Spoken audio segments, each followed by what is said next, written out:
സച്ചിദാനന്ദരൂപായ വിശ്വോത്പത്യാദിഹേതവേ താപത്രയ വിനാശായ ശ്രീകൃഷ്ണായ വയം നുമാം.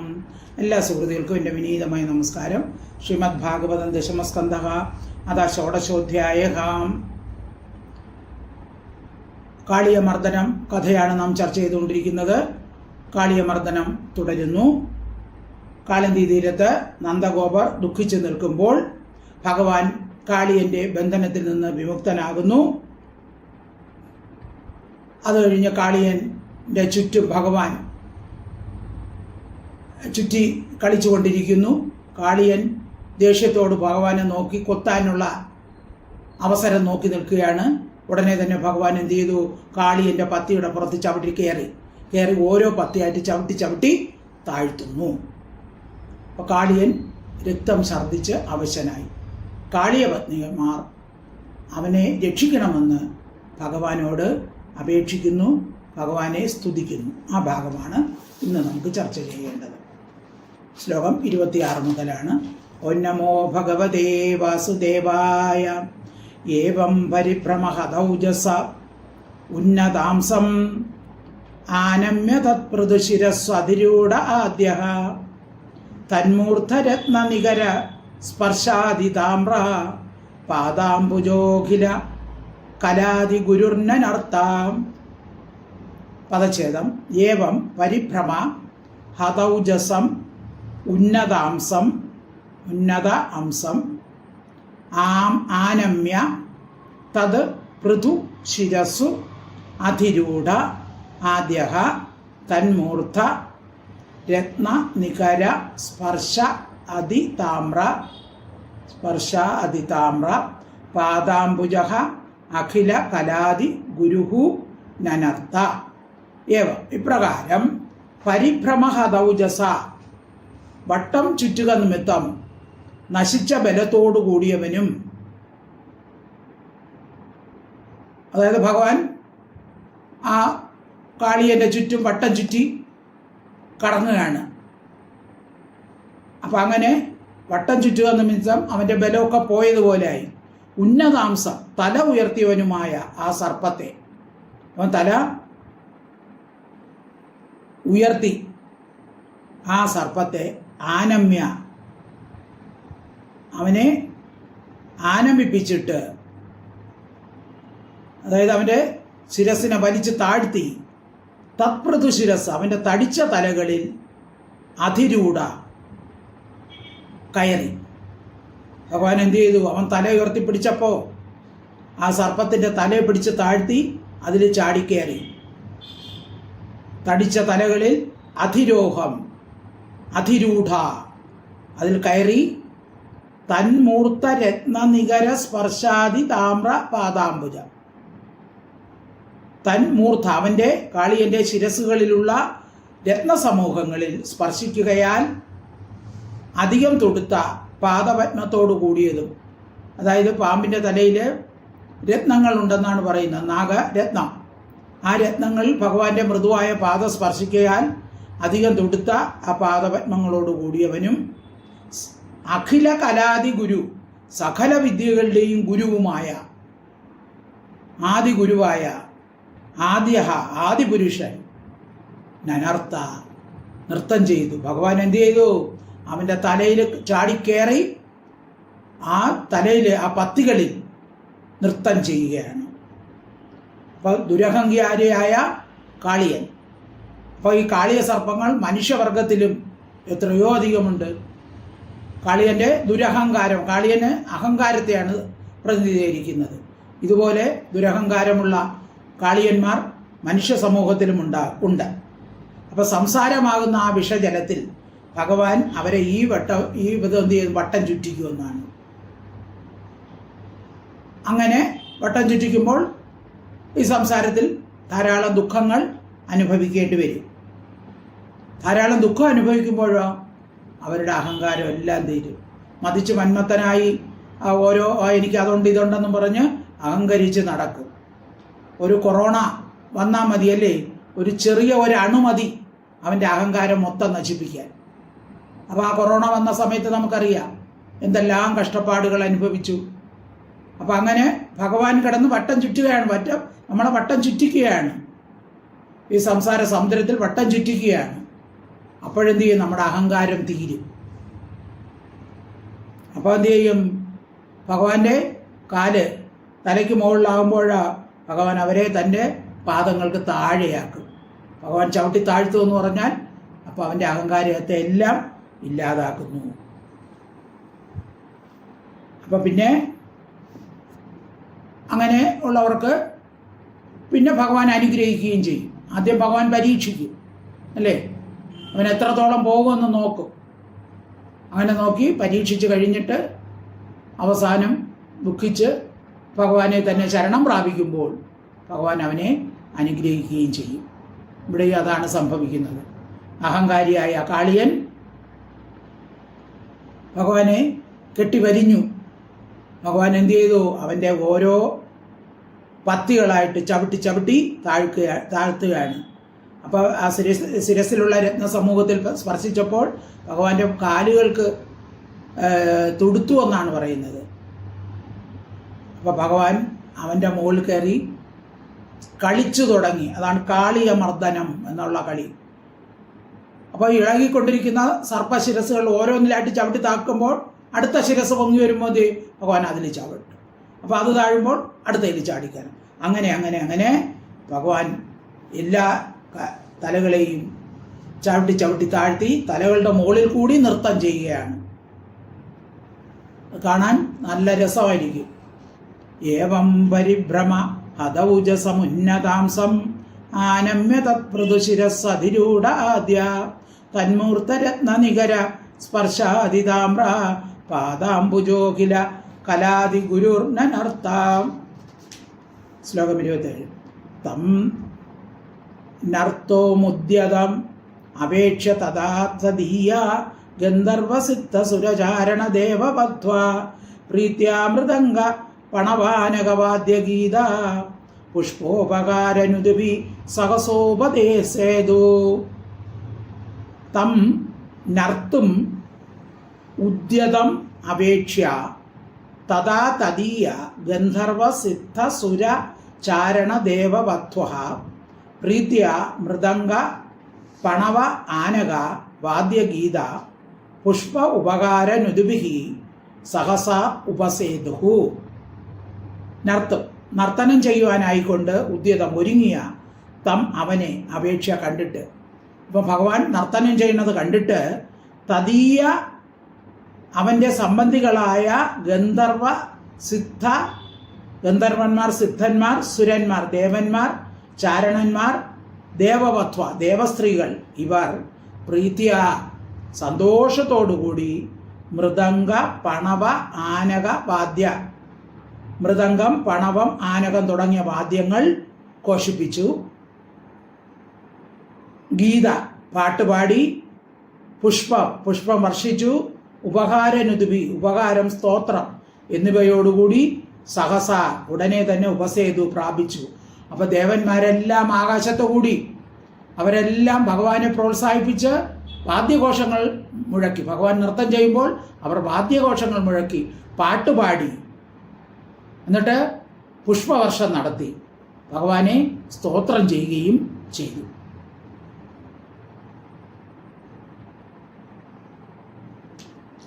പിന്നെ കാളിയൻ ദുരഹങ്കാരിയാണ് എങ്കിലും ഭഗവാന്റെ പാദം അവൻ്റെ ശിരസിൽ സ്പർശിക്കാനുള്ള ഭാഗ്യം അവനുണ്ടായി.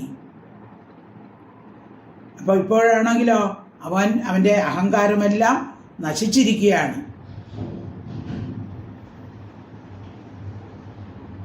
ഭഗവാൻ ശിരസിൽ ചവിട്ടിയപ്പോൾ അവന് അത് അനുഗ്രഹമായി. കാരണം ഭഗവാന്റെ ആ പാദധൂളികൾ ശിരസിലേറ്റാനുള്ള ഭാഗ്യം, മഹാഭാഗ്യം അവന് ലഭിച്ചു.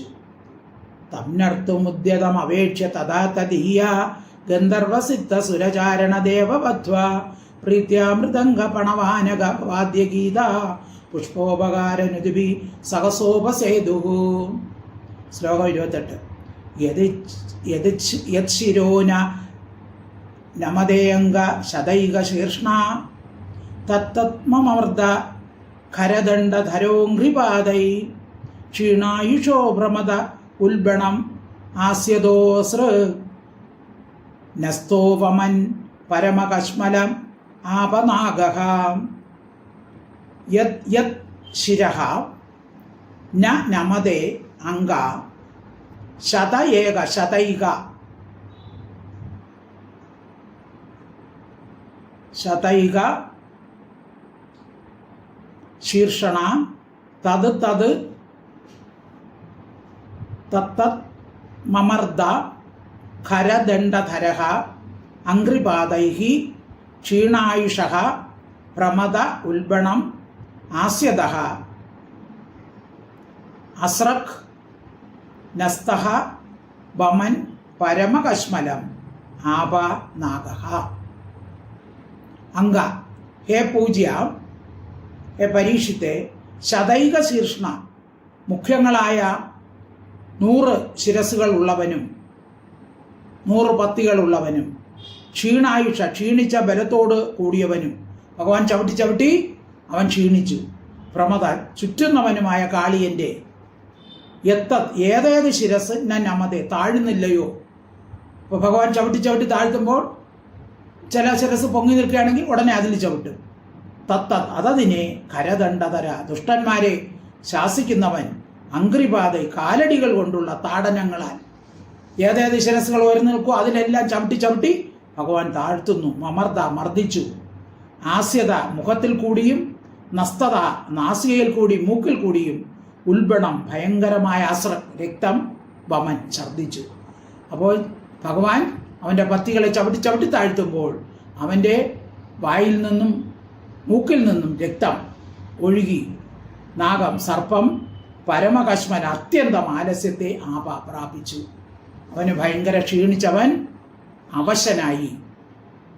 യദ്ശിരോനമതേംഗ ശതൈക ശീർഷ്ണ തത്തത്മമർദ്ദ ഖരദണ്ഡധരോഘ്രിപാദൈ ക്ഷീണായുഷോ ഭ്രമത ഉൽബണം ആസ്യദോസ്രക് നസ്തോപമൻ പരമകശ്മലം ആപനാഗഃ. ശ്ലോകം 29.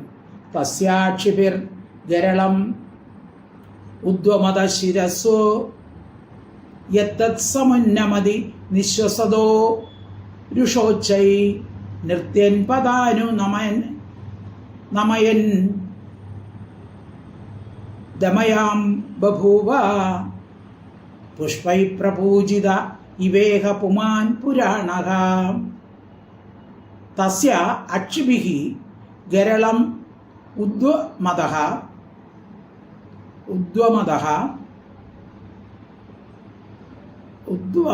എന്നാണ്.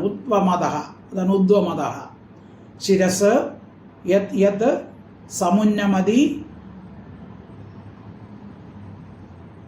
നിശ്വസതഃ രുഷ ഉച്ചൈഃ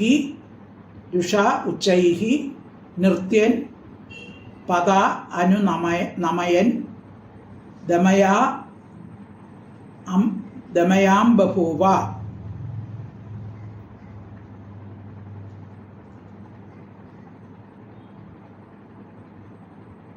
പുഷ്പൈഃ പ്രപൂജിത ഇവ ഇഹ പുമാൻ പുരാണഃ.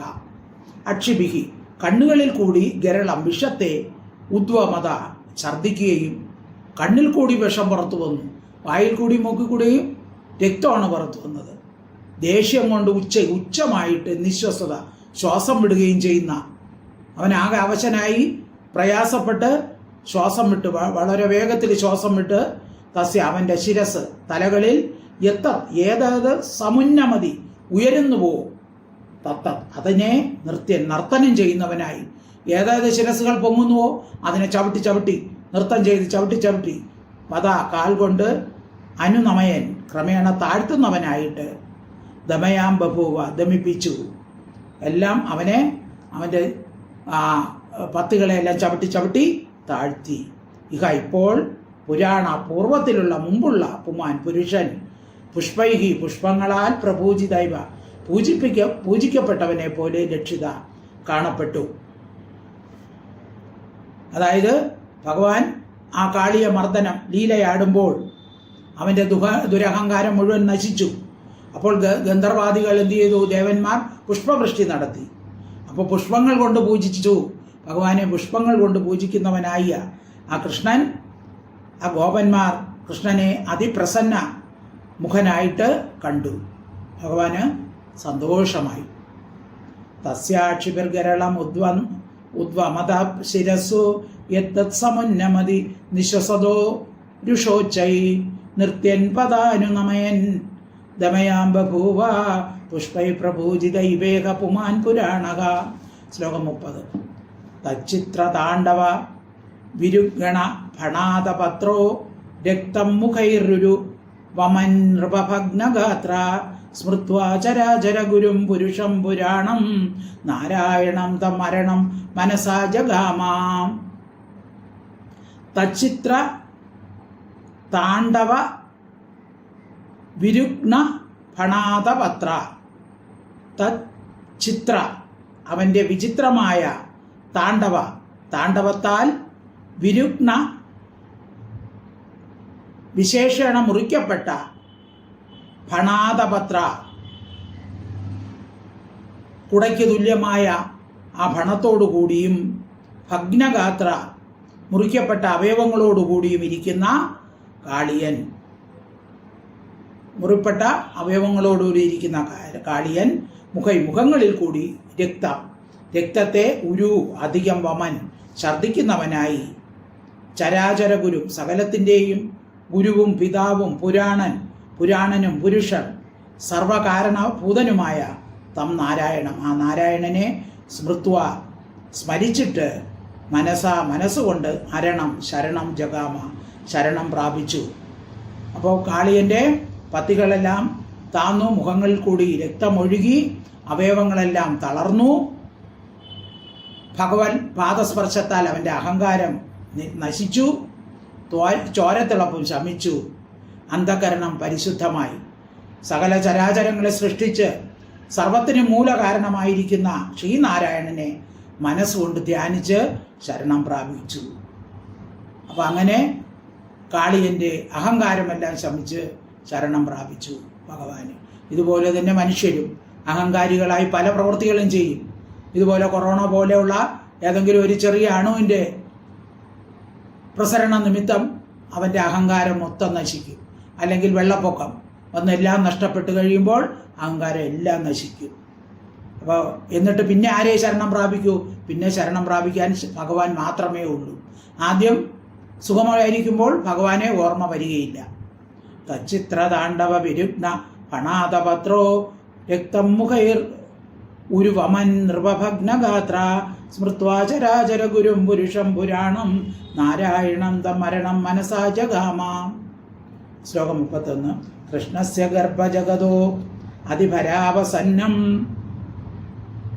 പാർഷ്ണിപ്രകാര പരിരുഗ്ന ഫണാതപത്രം ദൃഷ്ട്വാ ഹിമാദ്യം ഉപസേതുർ അമുഷ്യപത്ന്യാ ആർത്താ ശ്ലഥത് വസനഭൂഷണ കേശബന്ധാഃ. കൃഷ്ണസ്യ ഗർഭജഗതഃ അതിഭരാവസന്നം പാർഷ്ണിപ്രകാര പരിരുഗ്ന ഫണാതപത്രം ദൃഷ്ട്വാ അഹിം ആദ്യം ഉപസേതുഃ അമുഷ്യ പത്ന്യാ ആർത്ത ശ്ലഥത് വസനഭൂഷണ കേശബന്ധാഃ.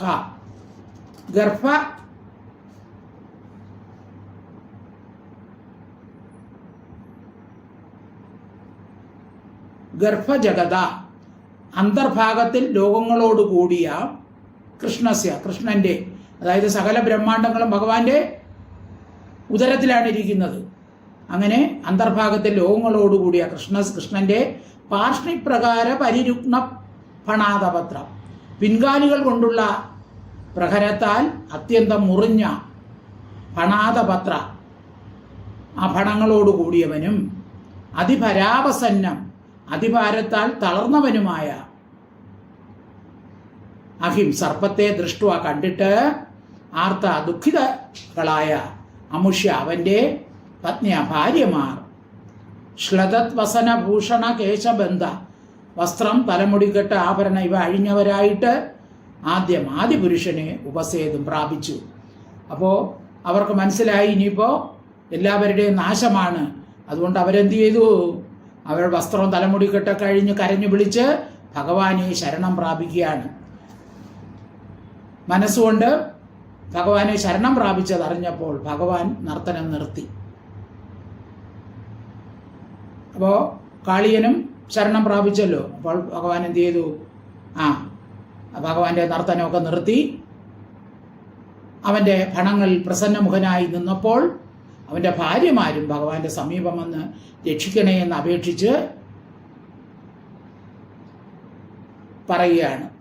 അത് ഇനിയുള്ള ശ്ലോകത്തിൽ നാഗപത്നിമാർ പറയുന്നത് ഇനിയുള്ള ശ്ലോകങ്ങളിലാണ്. കൃഷ്ണസ്യ ഗർഭജഗതോ അതിഭരാവസന്നം പാർഷ്ണിപ്രകാര പരിരുഗ്ന പണാതപത്രം ദൃഷ്ട്വാഹിമാദ്യമുപസേതുരമുഷ്യ പത്ന്യാ ആർത്താശ്ലതവസനഭൂഷണ കേശബന്ധാഹ. ശ്ലോകം 32.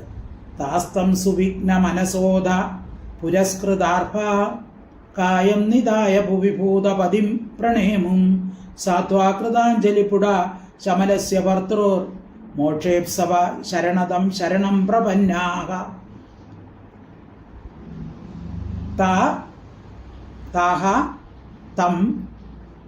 താസ്തം സുവിഘ്ന മനസഃ അഥ പുരസ്കൃത അർഭാഃ കായം നിധായ ഭുവി ഭൂത പതിം പ്രണേമുഃ സ്വാധ്യഃ കൃതാഞ്ജലിപുടാഃ ശമലസ്യ ഭർത്തുഃ മോക്ഷ ഈപ്സവഃ ശരണദം ശരണം പ്രപന്നാഹ.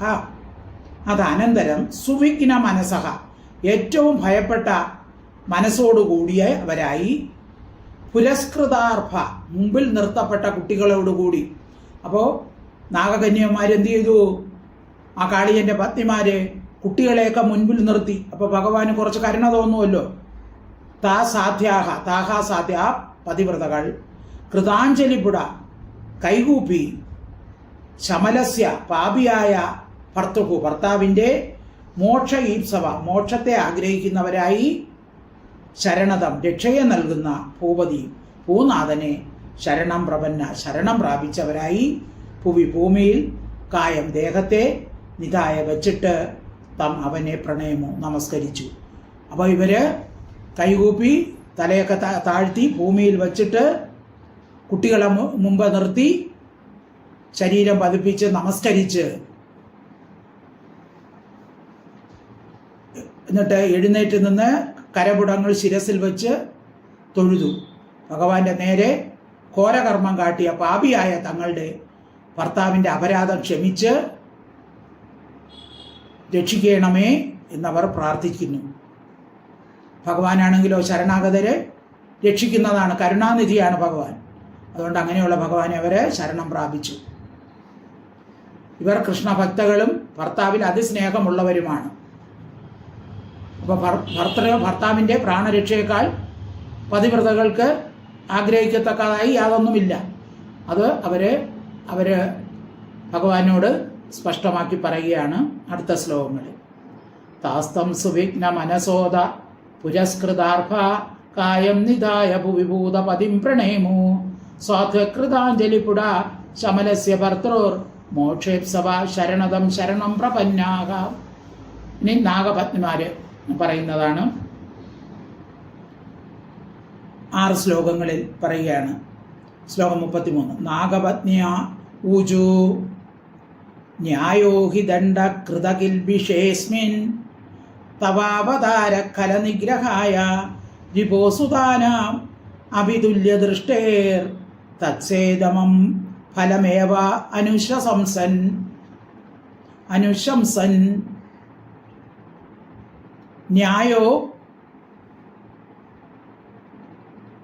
ന്യായഃ ഹി ദണ്ഡഃ കൃത കിൽബിഷേ അസ്മിൻ തവ അവതാരഃ ഖല നിഗ്രഹായ രിപോഃ സുതാനാം അപി തുല്യദൃഷ്ടേഃ തത്സേ ദമം ഫലം ഏവ അനുശംസൻ. കൃതകിൽബിഷേ ചെയ്യപ്പെട്ട ദോഷത്തോടുകൂടിയ അസ്മിൻ ഇവനിൽ, അതായത് കാളിയനിൽ, ദണ്ഡ ശിക്ഷ ന്യായാഹി ന്യായം തന്നെയാണ്. അപ്പോൾ ഭഗവാനെ ന്യായീകരിച്ച് പറയുകയാണ്, ഞങ്ങളുടെ ഭർത്താവ് ദുഷ്ടനാണ്, അങ്ങ് ചെയ്ത ശിക്ഷ ന്യായം തന്നെയാണ്. രിപോഹോ ശത്രുവിൻ്റെയും സുതാനാമഭി പുത്രന്മാരുടെയും വിഷയത്തിൽ തുല്യദൃഷ്ടേഹേ തുല്യയായ ദൃഷ്ടിയോടുകൂടിയ തവ അങ്ങയുടെ അവതാരം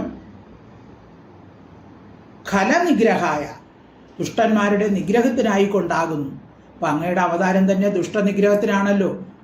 ഞങ്ങളുടെ ഭർത്താവ് അപരാധം ചെയ്തു, ഫലമേവ ഫലത്തെ തന്നെ അനുശംസൻ ആലോചിക്കുന്നവനായി ദമം ദണ്ഡത്തെ തത്സേ ധരിക്കുന്നു.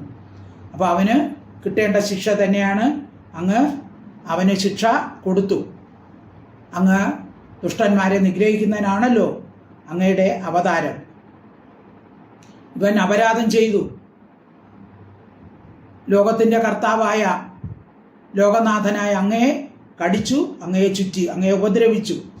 അപ്പോൾ ഇവൻ ദുഷ്ടൻ തന്നെയാണ്, ഇവനെ ശിക്ഷിക്കേണ്ടത് തന്നെയാണ്. ന്യായോഹി ദണ്ഡ കൃതകിൽബിഷേസ്മിൻ സ്തവാവതാര കലനിഗ്രഹായ രിഭോസുദാനാപമിതുല്യ ദൃഷ്ടേർ തത്സേദമം ഫലമേവ അനുശംസൻ.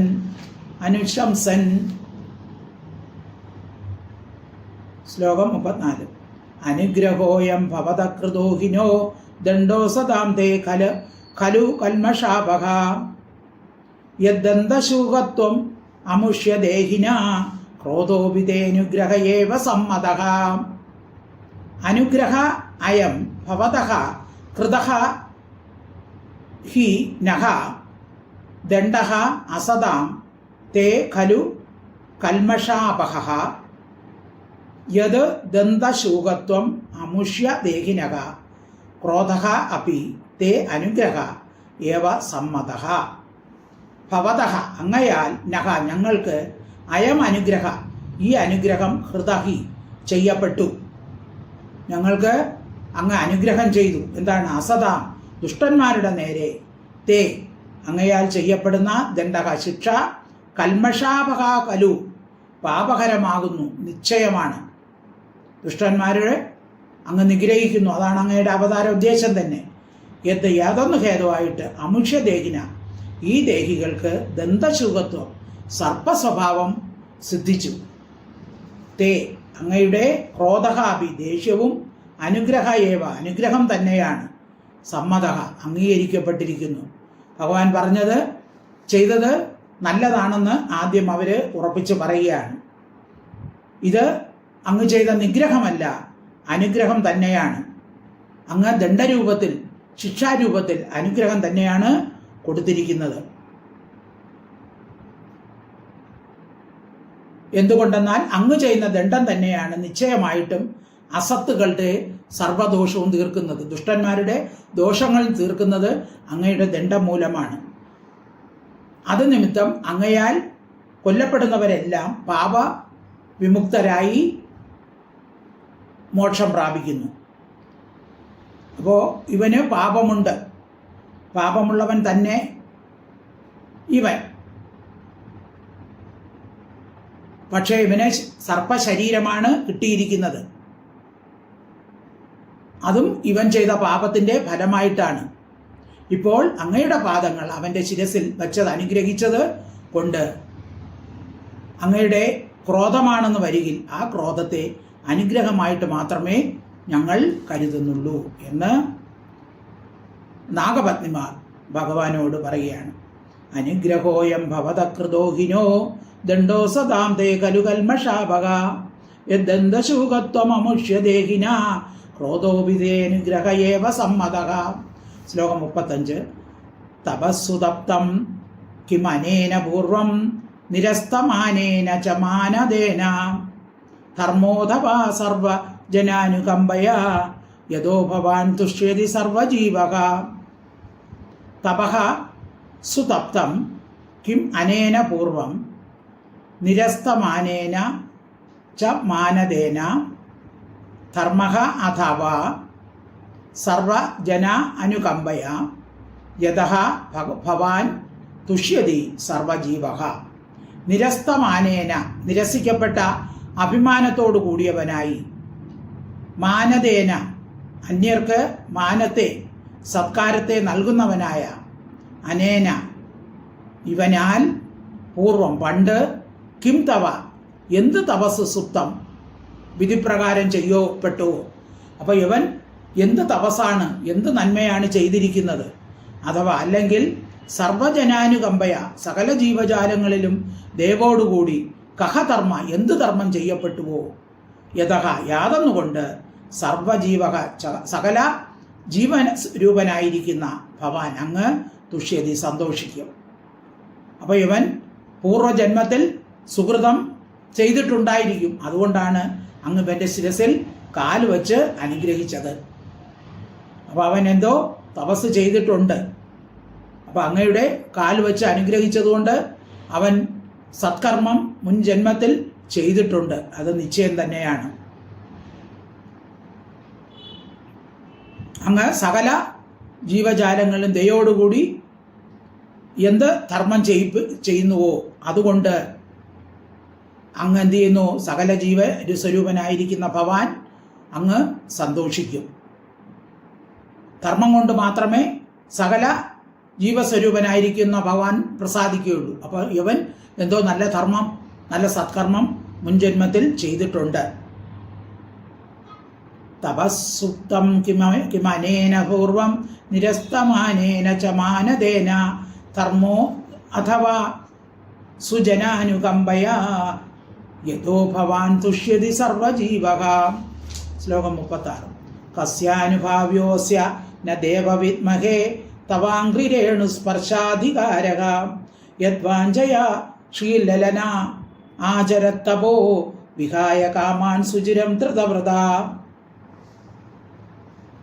കസ്യ അനുഭാവഃ അസ്യ ന ദേവ വിദ്മഹേ തവ അംഘ്രിരേണു സ്പർശ അധികാരഃ യദ്വാഞ്ഛയാ ശ്രീഹി ലലന ആചരത്തപഃ വിഹായ കാമാൻ സുചിരം ധൃതവ്രത. യദ്വാഞ്ഛയ യാതൊന്നിലുള്ള ആഗ്രഹം കൊണ്ട്, ലനന ഉത്തമയായ ശ്രീ ലക്ഷ്മീ ദേവി കാമാൻ കാമങ്ങളെ ഉപേക്ഷിച്ചിട്ട്, വിഹായ ഉപേക്ഷിച്ചിട്ട്, ധൃതവ്രത ധരിക്കപ്പെട്ട വ്രതത്തോടുകൂടിയവളായി, സുചിരം വളരെ കാലം തപസ്സിനെ ആചര ചെയ്തു.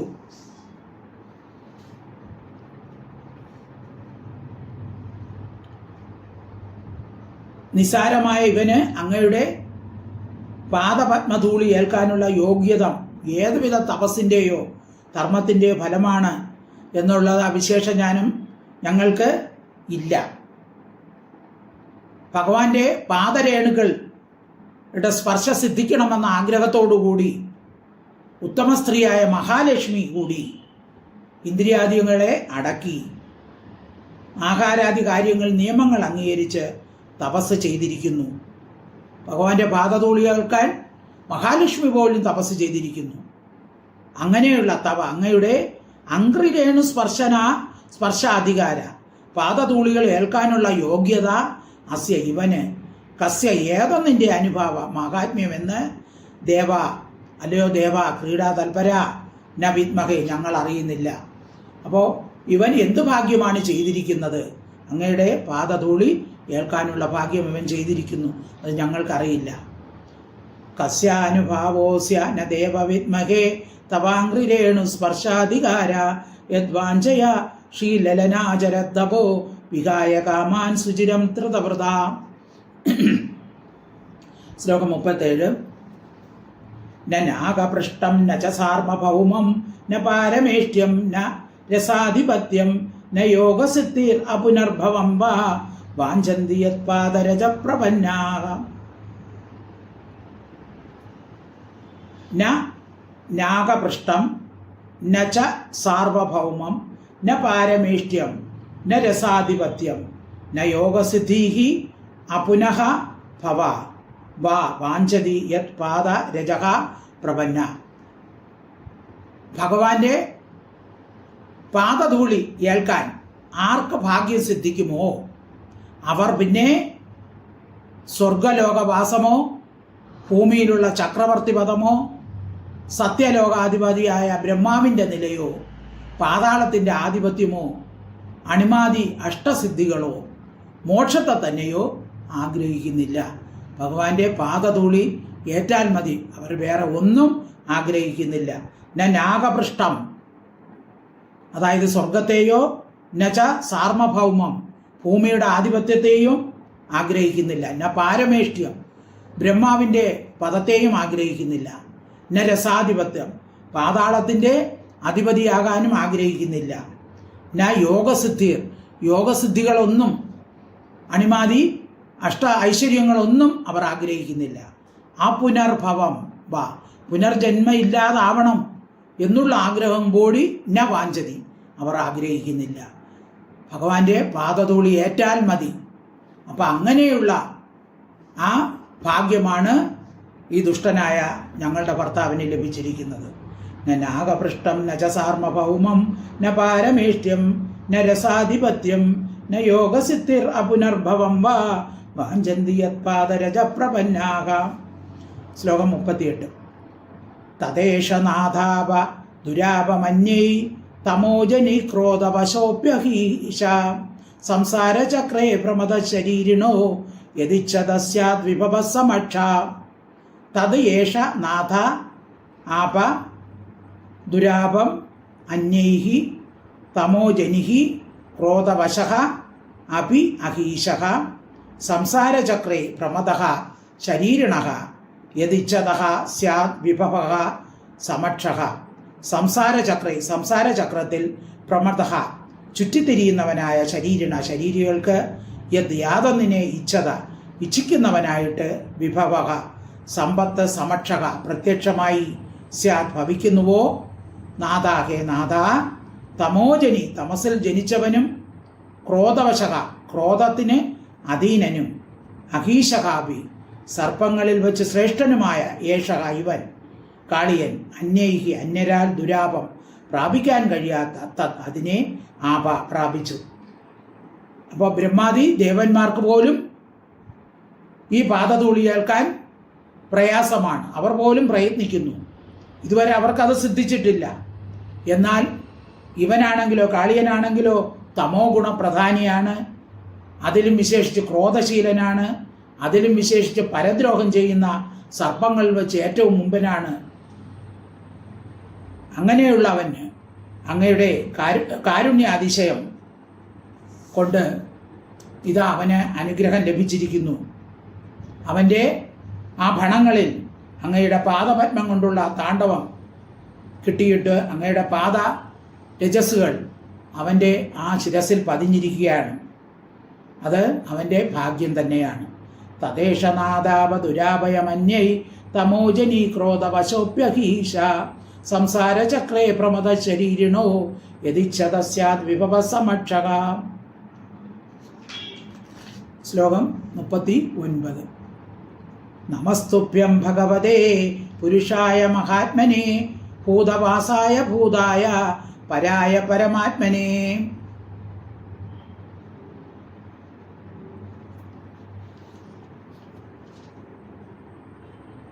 നമസ്തുഭ്യം ഭഗവതേ, ഭഗവതേ ഐശ്വര്യാദി ഗുണനിധിയായും പുരുഷായ മഹാത്മനെ, പുരുഷായ പുരുഷൻ എന്ന് വെച്ചാൽ പുരിയിൽ ശയിക്കുന്നവനാണ് പുരുഷൻ. മഹാത്മനെ, പുരി എന്ന് പറഞ്ഞാൽ എന്താണ്? ശരീരത്തിൽ വസിക്കുന്നവൻ പുരുഷായ, അല്ലെങ്കിൽ അന്ധകരണങ്ങളിൽ നിയാമകനായിട്ട് ശയിക്കുന്നവനായും. മഹാത്മനെ, മഹാത്മാക്കളായിരിക്കുന്ന ബ്രഹ്മാദി ദേവന്മാരുടെ നിയന്താവായിട്ടും. ഭൂതവാസായ, ആകാശാദി ഭൂതങ്ങളുടെ പഞ്ചഭൂതങ്ങളുടെ ആധാരമായും. ഭൂതായ, സദ്രൂപനായും. പരായ, പ്രകൃതിയിൽ നിന്നും വേറിട്ടവനും. പരമാത്മനെ, പരമേശ്വരനുമായിരിക്കുന്ന തുഭ്യം, അങ്ങേക്കായിക്കൊണ്ട് നമസ്കാരം. അപ്പോൾ ഇനി മുതൽ 10 ശ്ലോകങ്ങൾ കൊണ്ട് നാഗപത്നിമാർ ഭഗവാനെ സ്തുതിക്കുന്നു. നമസ്തുഭ്യം ഭഗവതേ പുരുഷായ മഹാത്മനെ ഭൂതവാസായ ഭൂതായ പരായ പരമാത്മനെ. ശ്ലോകം 40. ജ്ഞാനവിജ്ഞാനനിധയേ ബ്രഹ്മണേനന്ദശക്തയേ അഗുണായ അവികാരായ നമസ്തേ പ്രാകൃതായ ച. ജ്ഞാനായ വിജ്ഞാനനിധയേ, ജ്ഞാനത്തിൻ്റെയും അറിവിൻ്റെയും വിജ്ഞാനത്തിൻ്റെയും നിധിയും, ബ്രഹ്മണേ വ്യാപകനും, അനന്തശക്തികളോട് കൂടിയവനും, അഗുണായ ഗുണങ്ങളെ അതിക്രമിച്ചവനും, അവികാരായ വികാരഹീനനും ജന്മാദി വികാരങ്ങളില്ലാത്തവനും, പ്രാകൃതായ പ്രകൃതിയെ പ്രവർത്തിപ്പിക്കുന്നവനുമായ തേ അങ്ങേക്കായിക്കൊണ്ട് നമസ്കാരം. ജ്ഞാനവിജ്ഞാനനിധയേ ബ്രഹ്മണേനന്ദശക്തയേ അഗുണായ അവികാരായ നമസ്തേ പ്രാകൃതായ ച. ശ്ലോകം 41. കാലായ കാലനാഭായ കാലാവയവ സാക്ഷിണേ വിശ്വായ തത് ഉപദൃഷ്ടേ തത്കർത്രേ വിശ്വഹേതവേ. കാലായ കാലസ്വരൂപനും, കാലനാഭായ കാലശക്തിയുടെ ആശ്രയഭൂതനും, കാല അവയവ സാക്ഷിണേ നിമിഷം മുതലായ കാല അവയവങ്ങളെ കണ്ടറിയുന്ന, ചെറിയ കാലം എന്ന് വെച്ചാൽ ഏറ്റവും ചെറുത് നിമിഷം മുതൽ ഉള്ള വർഷം നീണ്ടു നിൽക്കുന്ന കാല അവയവങ്ങളെ കണ്ടറിയുന്ന സാക്ഷിയും, വിശ്വായ ലോകരൂപനും, തതുപദ്രഷ്ടേ അതിൻ്റെ സാക്ഷിയും, തത്കർത്തേ അതിൻ്റെ കർത്താവും, വിശ്വഹേതവേ ലോകത്തിൻ്റെ കാരണഭൂതനുമായ അങ്ങേക്ക് നമസ്കാരം. അപ്പോൾ ആദ്യമായിട്ട് ഉണർന്ന കാലം എന്നു പേരായ ശക്തിയുടെ ആശ്രയം ഭഗവാനാണ്. ആ ശക്തിയിൽ നിന്ന് അഭിന്നനായാൽ ആകയാൽ ഭഗവാൻ കാലസ്വരൂപനാണ്. അതുപോലെ നിമിഷം മുതൽ ദ്വിപരാർത്ഥം വരെയുള്ള കാല അവയവങ്ങളെ കണ്ടറിയുന്നവൻ. ദ്വിപരാർത്ഥം ബ്രഹ്മാവിൻ്റെ ആയുസ്. അപ്പോൾ ആ കാലസംഖ്യ, ലോകത്തിൻ്റെ ഉൽപ്പത്തി സ്ഥിതി നാശാദി വികാരങ്ങളുടെ സാക്ഷി, ലോകത്തിൻ്റെ കർത്താവ്, ലോകനിർമ്മാണത്തിന് ഉപകരിക്കുന്ന മഹത്തത്വം തുടങ്ങിയവയുടെ കാരണഭൂതൻ ആയ ഭഗവാന് നമസ്കാരം. കാലായ കാലനാഭായ കാലാവയവ സാക്ഷിണേ വിശ്വായ തത് ഉപദൃഷ്ടേ തത്കർത്രേ വിശ്വഹേതവേ. ശ്ലോകം 42. ഭൂതമാത്രേന്ദ്രിയ പ്രാണ മനോബുദ്ധ്യാശയാത്മനെ ത്രിഗുണേനാഭിമാനേന ഗൂഢസ്വാത്മാനുഭൂതയേ. ഭൂത മാത്ര ഇന്ദ്രിയ പ്രാണ മനോ ബുദ്ധി ആശയ ആത്മനെ. ഭൂത എന്ന് പറഞ്ഞാൽ പഞ്ചഭൂതങ്ങൾ.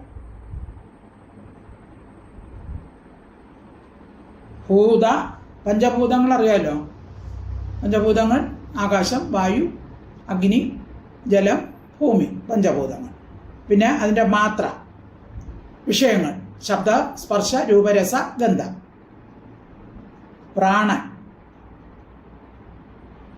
പഞ്ചപ്രാണങ്ങൾ, ശബ്ദാദി പഞ്ചപ്രാണങ്ങൾ. പിന്നെ 10 പ്രാണങ്ങളുണ്ടല്ലോ, അത് പിന്നെ പല പ്രാവശ്യം പറഞ്ഞിട്ടുണ്ട്. മനസ്സ്, ബുദ്ധി, ആശയ, ചിത്തം, ആത്മനെ അഹങ്കാരം എന്നീ സ്വരൂപത്തോടു കൂടിയവനും, ത്രിഗുണേന അഭിമാനേന, ത്രിഗുണം 3 ഗുണം നിമിത്തമുള്ള അഭിമാനത്താൽ ഗൂഢ സ്വാത്മാനുഭൂതയെ മറയ്ക്കപ്പെട്ട ജീവന്മാരുടെ അനുഭവത്തോടു കൂടിയവനുമായ അങ്ങേക്ക് നമസ്കാരം.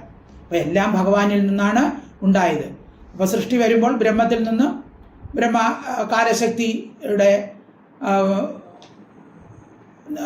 ഗുണനിമിത്തം, അടുത്ത് പിന്നെ മായ ശക്തി, അതിൽ നിന്നാണ് മഹത്തത്വം, പിന്നെ അഹങ്കാരതത്വം, പിന്നെ അതിൽ നിന്ന് പഞ്ചഭൂതങ്ങൾ. അങ്ങനെ നമ്മൾ അക്രമം പഠിച്ചിട്ടുണ്ട്. അപ്പോൾ അങ്ങനെ ഭഗവാനിൽ നിന്നാണ് ഇതെല്ലാം ഉണ്ടായത്. ഇന്ദ്രിയങ്ങൾ, മനസ്സ്, ബുദ്ധി, അഹങ്കാരം എല്ലാം ഉണ്ടായത് ഭഗവാനിൽ നിന്ന് തന്നെയാണ്. അപ്പോൾ അങ്ങനെയുള്ള അങ്ങേക്കായിട്ട് നമസ്കാരം. ഭൂതമാത്രേന്ദ്രിയ പ്രാണ മനോബുദ്ധ്യാശയാത്മനെ ത്രിഗുണേന അഭിമാനേന ഗൂഢസ്വാത്മാനുഭൂതയെ. ശ്ലോകം 43. നമോ അനന്തായ സൂക്ഷ്മായ കൂടസ്ഥായ വിഭഞ്ജിതേ ജ്ഞാനാവാദാനുരോധായ വാച്യവാചകശക്തയെ. നമോ അനന്തായ ആദിയും അന്തവുമില്ലാതെ പരിച്ഛേദരഹിതൻ ഭഗവാൻ എങ്ങും നിറഞ്ഞു നിൽക്കുകയാണ്. സൂക്ഷ്മനാണ്, കാണാൻ സാധിക്കുകയില്ല, അദൃശ്യനാണ്. കൂടസ്ഥായ ഉപാധി സംബന്ധമുള്ള വികാരമില്ലാത്തവൻ. വിഭഞ്ചിതേ എല്ലാം അറിയുന്നവൻ. നാനാവാദ അനുരോധായ ബഹുവിധമായ വാദത്തെ അനുസരിക്കുന്നവനും. വാച്യവാചക ശക്തയെ അഭിധേയങ്ങളായ അർത്ഥങ്ങൾക്കും അഭിധാനങ്ങളായ ശബ്ദങ്ങൾക്കും ബഹുവിധ ശക്തികൾ നൽകുന്നവനും. വാച്യവാചകം എല്ലാം ഭഗവാനിൽ നിന്ന്, അർത്ഥവും ശബ്ദങ്ങളും എല്ലാം ഭഗവാനിൽ നിന്ന് തന്നെയാണ് ഉണ്ടാകുന്നത്. അങ്ങനെയുള്ള ശക്തി സ്വരൂപനായ അങ്ങേക്കായിക്കൊണ്ട് നമസ്കാരം. നമോ അനന്തായ സൂക്ഷ്മായ കൂടസ്ഥായ വിഭഞ്ചിതേ നാനാവാദാനുരോധായ വാച്യവാചക ശക്തയെ. ശ്ലോകം 44. നമ പ്രാണമൂലായ കവയേ ശാസ്ത്രയോനയേ പ്രവൃത്തായ നിവൃത്തായ നിഗമായ നമോ നമ പ്രാണമൂലായ പ്രമാണങ്ങൾക്ക് മൂലകാരണമായത്. അതായത് ലോകത്തിലുള്ള വസ്തുക്കളുടെയും ശബ്ദാദി വിഷയങ്ങളെയും അറിയുന്നത് ഇന്ദ്രിയങ്ങൾ കൊണ്ടാണ്, കണ്ണ് ചെവി മുതലായ ഇന്ദ്രിയങ്ങൾ കൊണ്ടാണ്. അപ്പോൾ അവയ്ക്കാണ് എന്തെന്ന് പറയുന്നത്? പ്രമാണങ്ങൾ എന്ന് പറയുന്നത്. അപ്പോൾ പ്രമാണങ്ങൾക്ക് മൂലകാരണം, എല്ലാത്തിനും, ഈ ലോകത്തിലുള്ള എല്ലാത്തിനും മൂലകാരണ ആയും കവി എന്ന് പറഞ്ഞാൽ ജ്ഞാനസ്വരൂപൻ എന്നാണ്. ക്രാന്തദർശി ജ്ഞാനസ്വരൂപനും. ശാസ്ത്രയോനയെ ശാസ്ത്രങ്ങളുടെ വേദത്തിൻ്റെ ഉൽപ്പത്തി സ്ഥാനമായും പ്രവർത്തിക്കുന്നവനും. നിവർത്തിപ്പിക്കുന്നവനും. നിഗമായ വേദസ്വരൂപനുമായ അങ്ങേക്കുകൊണ്ട് നമോ നമസ്കാരം. ഭഗവാൻ ഇന്ദ്രിയങ്ങൾ കൊണ്ടുണ്ടാകുന്ന അറിവിന് വിഷയമല്ലാത്തതിനാൽ ഭഗവാൻ കവിയാകുന്നു. സ്വയം പ്രകാശരൂപനായ ജ്ഞാനമാണ് ഭഗവാൻ. സകല വേദങ്ങളും ഭഗവാന്റെ ശ്വാസത്തിൽ നിന്നാണ് ഉണ്ടാകുന്നത്. അതുകൊണ്ട് ഭഗവാൻ വേദങ്ങളുടെ ഉൽപ്പത്തി സ്ഥാനമാകുന്നു, യോനിയാകുന്നു. വിധി നിഷേധം എന്ന വാക്യങ്ങൾ കൊണ്ട് പ്രവർത്തിപ്പിക്കുന്നവനാണ്. ലോകത്തിൽ നിന്ന് നിവർത്തിപ്പിക്കുന്നതായ വേദം ഭഗവാൻ തന്നെയാണ്. അങ്ങനെ ഉഭയസ്വരൂപനായ ഭഗവാന് നമസ്കാരം. നമ പ്രാണമൂലായ കവയേ ശാസ്ത്രയോനയെ പ്രവൃത്തായ നിവൃത്തായ നിഗമായ നമോ ശ്ലോകം 45. നമ കൃഷ്ണായ രാമായ വാസുദേവസുതായ ച പ്രത്യുമ്നായ അനിരുദ്ധായ സാത്വതാംബതയെ നമാം. ഇവിടെ ചതുർവ്യൂഹ മൂർത്തികളെ പറയുന്നത്. ചതുർവ്യൂഹമൂർത്തികൾ ആരൊക്കെയാണെന്നാണ് പറയുന്നത്. അതായത് കൃഷ്ണായ രാമായ വാസുദേവസുതായ പ്രത്യുമ്നായ അനിരുദ്ധായ സാത്വതാംബതയെ നമ. രാമൻ എന്ന് പറഞ്ഞാൽ ഇവിടെ ബലരാമൻ സംഘർഷണനായും, വാസുദേവസുതായ വാസുദേവന്റെ പുത്രനായും, വസുദേവന്റെ പുത്രൻ അതായത് വാസുദേവനായും, പ്രത്യുമ്നായും, പ്രത്യുമ്നാരാണ് കൃഷ്ണന്റെ പുത്രൻ. അനിരുദ്ധൻ പ്രത്യുമ്നന്റെ പുത്രൻ. അനിരുദ്ധായ സ്വാത്വത ഭക്തന്മാരുടെ പതയെ നാഥനുമായിരിക്കുന്ന കൃഷ്ണനായിക്കൊണ്ട് നമസ്കാരം. അപ്പോൾ ഐശ്വര്യത്തിന് യാതൊരുവിധ മറവുമില്ലാത്തതുകൊണ്ട് എല്ലാവരാലും സേവിക്കപ്പെടാൻ യോഗ്യമായ ചതുർവ്യൂഹം ഭഗവാൻ തന്നെയാണ് എന്ന് പറയുകയാണ്. ഭഗവാൻ തന്നെയാണ് ഇതെല്ലാമായിട്ട് പ്രവർത്തിക്കുന്നത്. അതായത് അഹങ്കാര തത്വത്തിൽ ഉപാസിക്കപ്പെടുമ്പോൾ യോഗ്യനായ സംഘർഷണ രൂപത്തിൽ, അതായത് ഇവിടെ രാമായ സംഘർഷണ രൂപത്തിലും, ശുദ്ധ സത്വരൂപമായ ചിത്വത്തിൽ ഉപാസ്യമായി വാസുദേവൻ, ചിത്തത്തിൻ്റെ ഉപാസ്യം വാസുദേവൻ, വസുദേവൻ്റെ പുത്രൻ, ബുദ്ധിയുടെ ഉപാസ്യൻ പ്രത്യുമ്നൻ, മനസ്സിൻ്റെ ഉപാസ്യൻ അനിരുദ്ധൻ ആയിരിക്കുന്ന അങ്ങ്, ഇതെല്ലാം ആയിരിക്കുന്ന അങ്ങ് തന്നെയാണ്. സംഘർഷണനായും വാസുദേവനായും പ്രത്യുമ്നായും അനിരുദ്ധനായും എല്ലാം ഇരിക്കുന്നത്, അതായത് മനസ്സ്, ചിത്തം, ബുദ്ധി, അഹങ്കാരം ഇതെല്ലാം ആയിരിക്കുന്നത് അങ്ങ് തന്നെയാണ് എന്ന് പറയുകയാണ്. നമ കൃഷ്ണായ രാമായ വസുദേവസുതായ ച പ്രത്യുമ്നായ അനിരുദ്ധായ സാത്വതാംബതയേ നമഃ. ഇനിയുണ്ട് കുറേ സ്തുതികളൂടെ, അത് നമുക്ക് അടുത്ത ക്ലാസ്സിൽ പഠിക്കാം. സർവത്ര ഗോവിന്ദ നാമ സങ്കീർത്തനം. ഗോവിന്ദ ഹരി ഗോവിന്ദ. ഹരി ഓം തത്സത്. ഹരി ഓം തത്സത്. ഹരി ഓം.